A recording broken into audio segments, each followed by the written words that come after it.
Ola, moi boas, damos xa benvida a unha nova edición de Informar nas que temos que comezar falándolles de furtivismo. Estaremos tamén en Ribeira, onde a Escola Náutico Pesqueira ven de cumplir 25 anos. Estes temas e máis hoxe aquí en Informar. Comezamos.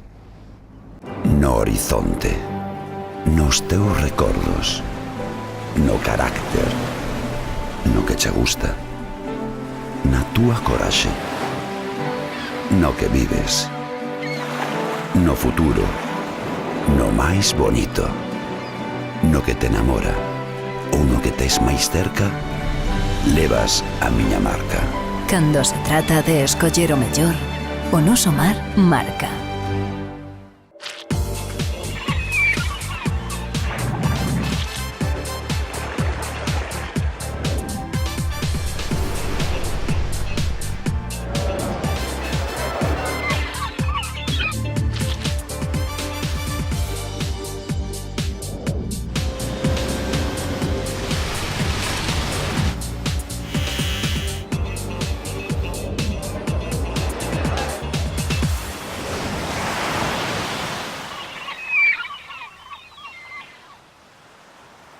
Oito detidos no marco da Operación Concha, na que se extraía vieira tóxica da ría de Ferrol e se comercializaba nas Rías Baixas. A operación contra o furtivismo na ría de Ferrol saldouse con 8 persoas detidas. As capturas ilegais distribuíanse despois nas Rías Baixas. Facíase a través dun veciño de Vilagarcía e doutro de Meis que se encargaban despois de colocar o produto en máis dun cento de negocios hostaleiros e particulares da ría de Arousa. En moitos casos, o marisco tiña un índice de toxina amnésica que superaba ata en 4 veces os niveis permitidos. E o caso, por exemplo, das vieiras comisadas no marco desta operación, unhas 2000 unidades. Segundo as investigacións, entre Ferrol e as Rías Baixas estableceuse unha intensa frecuencia de transporte de vieiras con 2 ou 3 viaxes á semana. Calculase que se comercializaban entre 2000 e 3000 vieiras á semana. Ese produto remata, por exemplo, en Meis, dende onde operaba o considerado como principal distribuidor en Arousa. Este intermediario, segundo as pesquisas, operaba dende a súa propia casa, sen ningún tipo de control sanitario. Ali almacenaba fresco ou conxelado o produto para despois vender a establecementos do sector hostaleiro e tamén aos particulares. As primeiras investigacións que derivaron agora nesta Operación Concha arrancaron no 2016. Daquela, axentes do equipo de resposta policial da Policía Nacional detectaron un grupo de persoas faenando nunha zona pechada para extracción por mor da toxina. Ese foi o desencadeante que culminou agora con 8 persoas detidas na comarca de Ferrolterra e outras 44 persoas que están a ser investigadas. Os furtivos están acusados dun delito contra a flora e a fauna, pertenza a grupo criminal e tráfico de xénero corrompido. Os distribuidores están imputados tamén por un delito contra a saúde pública.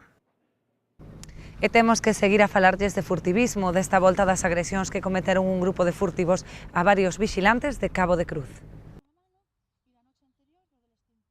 A primeira das agresións acontecía a madrugada do domingo pro luns, cando un grupo de furtivos atacou cun extintor e pedras a 2 gardapescas que os sorprenderon faenando na zona de Praia Xardín. A pasada tarde, a plena luz do día, unha furtiva agrediu cun rastro a un vigilante que tentou requisarlle o marisco. Ayer por la tarde le clavaron el rastrillo a un guardapescas en la playa y en Xión, una mariscadora furtiva, por sacarle el marisco, por querer sacarle el marisco, ni siquiera ya hubo nada más, solamente cogerle el marisco y ya le dio con el rastrillo. Centro de salud y 2 dientes clavados en la mano. Y la noche anterior, pues aquí en la zona del río, pues ya vienen con extintores, ya traen de todo. Traían extintores, y le echaron piedras y de todo. O sea, le rociaron el extintor a los guardapescas y luego le quisieron dar con una piedra que se la tiraron desde el puente. Directamente, sé que seguimos en la misma línea. Lonxe de diminuir o furtivismo segue sendo unha constante nas autorizacións da Confraría de Cabo de Cruz. Os mariscadores critican a impunidade con que actúan estas persoas, posto que nin respetan as ordes de afastamento. Es que esto se ven que no les pasa nada y entonces les da igual. Porque si le pasara algo o tuviesen algún tipo de consecuencias, pues a lo mejor se lo pensaban más antes de agredir a alguien. Porque están cometiendo un delito, están haciendo algo ilegal que no se puede hacer. Y el trabajo de los guardapescas es evitar ese hecho. Como esto no lo solucionen en el juzgado, que no tenga que solucionar, nosotros no podemos hacer nada más. Porque si agreden a los guardapescas, ¿qué harán con nosotras? Me imagino. O sea que esto tiene que buscarse una solución ya, porque esto puede ir a mucho, Entenden que deberían endurecerse as penas e sancións, pero sobre todo exercer un maior control sobre a comercialización deste marisco extraído ilegalmente, non só o detalle comercial, senón tamén da cría que hipoteca futuras campañas. Pues tenían que ver el perjuicio que es para el sector. como perjuicio ya económico es muy importante, porque ahora es que ya no se llevan simplemente el marisco, como llevo diciendo tanto tiempo, el marisco de talla, nos llevan las campañas posteriores. Hay que hacer un seguimiento de dónde va ese marisco que no da la talla, porque no va para vender. ¿Vale? Y después, claro, lo de todos los días, lo que sacan con talla. Falamos agora co recentemente elixido patrón maior da Guiño. Entre os principais obxectivos figura o de mellorar as especies que comercializa o Pósito. O principal obxectivo é mellorar os recursos con que traballa a confraría, a incorporación das algas para a súa explotación comercial ou a recuperación da ameixa babosa en zonas como Sálvora e o Castro centran os principais retos de futuro. Volver a retomar algunhas cousas e o 3 points intentar mellorar sobre todo os recursos da nosa cofradía, algún recurso non solamente mellorarlo, sino haber algún recurso máis, como no caso ao mellor das algas ou algo que temos aí un poquinho en vista, para mirar a ver se podemos mellorar non solamente a economía da cofradía, sino a de todos, claro. E despois, por outro lado, recuperar un poquinho que é a mesa de aquí da playa, máis de Sálvora, que é algo que temos pendiente o noso grupo, bueno, os que estamos, xa os que estábamos o ano pasado, que son parte deste ano tamén, por o tema de recuperar un pouco a mesa tanto en Sálvora como aquí na playa do Castro, porque nada hemos recuperado como nos queremos e a mesa vosa antes aquí era o sustento principal desta cofradía. A rexeneración destas zonas é máis complicada debido á dificultade de sementar a flote. Dende a confraría continuarán coas tarefas de arado e limpeza de fondos para incrementar a produción. Bueno, sementando estamos sementando todos os anos. O que pasa é que sementar a flote é un pouco complicado, non é igual que a pé. Non pega tanto á mesa, pero de todos modos si podemos intentalo un pouquiño con medios de labrar un pouco máis as zonas, tamén un pouquiño máis tirando a limpeza de algas e limpeza de caramusos tamén, que aquí é unha zona moi determinante en caramusos, facer cousas para intentar pouco a pouco, paso a paso, creo que ten que mellorar. Ademais destes proxectos, a nova directiva seguirá a traballar para mellorar a rendibilidade das especies que na actualidade máis ingresos reportan á confraría, entre elas o percebe a navalla e o ourizo.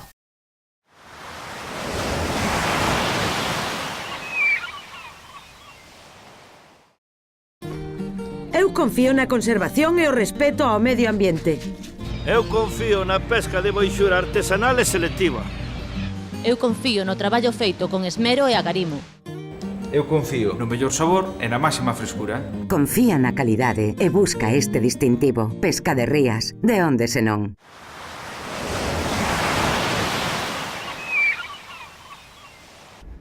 Galicia demanda flexibilidade na aplicación da prohibición dos descartes, así o fixo constar a conselleira do Mar no recente Consello Europeo celebrado en Luxemburgo.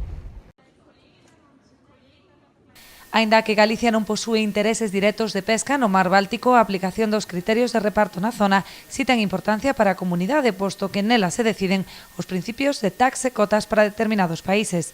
Por esta razón, a conselleira do Mar solicitou ao Consello de Ministros que sexa unitario e manteña os mesmos criterios de reparto. Neste sentido, fai fincapé na necesidade de flexibilizar a prohibición dos descartes a través de diversas medidas, entre elas a aplicación de incrementos que contribúan a paliar a obriga de desembarque de capturas ou a eliminación dos tax naquelas especies sen risco de conservación.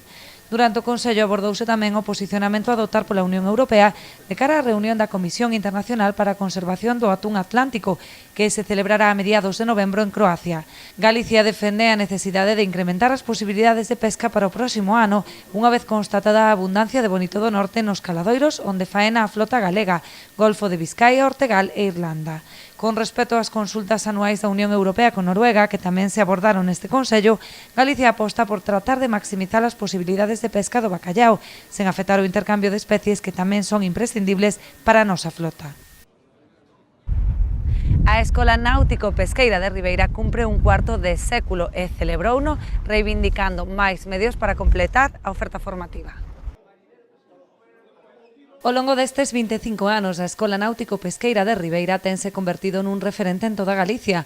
A ampla oferta formativa unida á incorporación das últimas novidades tecnolóxicas fan que cada ano saian destas aulas grandes profesionais do mundo do mar. Unha institución que pasou de atender a demanda urxente da sociedade a construir unha referencia educativa estable que ofrece recursos humanos cualificados fundamentalmente destinados á pequena e mediana empresa relacionada coa pesca, coa actividade marisqueira e coa industria do transporte marítimo. Non quero finalizar sen antes amosar o noso agradecemento á Consellería do Mar e á Conselleira do Mar Rosa Quintana por todo o apoio que está realizando en aportar os medios e recursos que facilitarán, sen lugar a dúbidas, un ensino de calidade adaptado aos cambios tecnolóxicos. Precisamente a Conselleira do Mar quixo recoller o guante lanzado polo director do centro, co anuncio do incremento das inversións de cara ao próximo curso, co fin de facer máis atractiva a formación en materia pesqueira e garantir o relevo xeneracional. Queremos manter e ampliar a nosa oferta formativa regrada e non regrada. Estamos satisfeitos co debido actual, pero precisamos máis. Por iso, para os próximos 2 anos vindeiros, destinaremos máis de 1,5 millón de euros para cursos de ensinanza pesqueiras non regradas co obxecto de garantir ese relevo xeneracional do que falamos. Tamén o alcalde de Ribeira quixo agradecer o esforzo inversor da Consellería que permitiu consolidar a oferta formativa, aínda que incidiu na necesidade de completala co ciclo superior de Ponte e outras modalidades de formación non regrada. Oferta formativa que eu creo que está cumplida pois no que é todo o grado de máquinas e é que nos gustaría pois seguir traballando para conseguirlo tamén no que é o ciclo superior de Puente, aquelas pois ofertas formativas non regradas que moitas veces como a formación de mariñeiro pescador, que así como se abre o que é pois a inscripción en ese mismo día queda pechada. O acto concluiu cunha visita ás instalacións onde os asistentes puideron coñecer os navegadores de última xeración ou contemplar unha exposición de cartas náuticas e motores. Despedimos o noso programa desta semana falando do balance da Festa do Marisco do Grove, que deixou 700.000 euros de recadación. Nós estaremos de volta o vindeiro xoves á mesma hora aquí en Canal Rías Baixas. Ata entón. Unhas 200.000 persoas visitaron a Festa do Marisco 2018 que finalizou onte, que se traduce nunhas cifras envexables en canto a ocupación hostaleira, venta de racións e cartos recadados dende o pasado día 4 cando abriu as súas portas. A verdad que foi un ano moi bo, excepcional. Vamos a ver agora pechar os números, pero os primeiros datos que nos adiantan é que se venderon máis de 160.000 racións, superamos os 700.000 euros de facturación. O ano pasado había sido o mellor da historia e casi este ano chegamos ao mismo que o ano pasado, polo tanto, se para estar moi satisfeitos. Venres, Ponte, sábado, domingo. Este ano foi venres, sábado, domingo, pero bueno, un dato a destacar. O venres foi o mellor día, valorando día a día, o mellor día da Festa do Marisco de toda a súa historia, non? Entonces, é para ser importante. Nos dá unha confianza de decir, carai, a festa, ao fin e ao cabo, está por riba incluso das previsións climatolóxicas e de outros condicionantes. O alcalde sinala que a celebración gastronómica meca é unha das máis importantes de España, apoiada nas 160.000 racións que se venderon e os máis de 700.000 euros facturados. Hai uns 4 produtos que son tradicionais, como é o polvo, como é o arroz, como son as zamburiñas, como é a navalla. O cangrexo real porque non tuvemos máis. A verdade que o primeiro fin de semana esgotamos todo o que tiñamos e o barco por problemas de temporal, de climatoloxía, non pudo ir a por máis, e senón creo que iba a ser un produto que iba a pegar que iba a vender moito. Ademais, este ano houve unha novidade que foi a edición máis saudable e sustentable. Unha festa moi sustentable medioambientalmente, con todo compostable, cos vasos reutilizables, que foron outra das grandes novedades deste ano, que lle tiñemos un poquinho de temor, pero funcionou moi ben, e despois todo iso complementado co festivales de música, os concertos que houve días que se achegaron hasta aquí ao Corgos 7.000 personas. Unha celebración na que, a pesar de que o marisco era a estrela da celebración, tivo que compartir protagonismo co polvo, xa que foi un dos máis demandados. A estes datos poderíamos sumarlle os máis de 3.000 sobremesas e 33.000 bebidas que se despacharon tamén nas carpas desta celebración. Dende o Concello non agochan a súa satisfacción e anuncian que xa están a traballar para que a celebración do 2019 sexa igual ou mellor que a que acaba de rematar.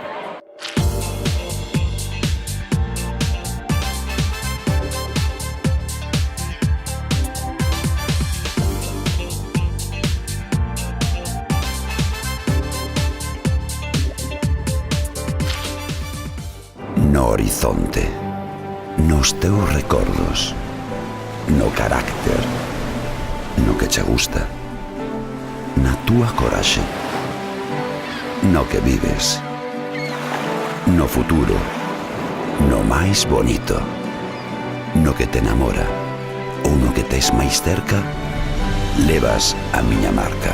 Cando se trata de escoller o mellor, o noso mar marca.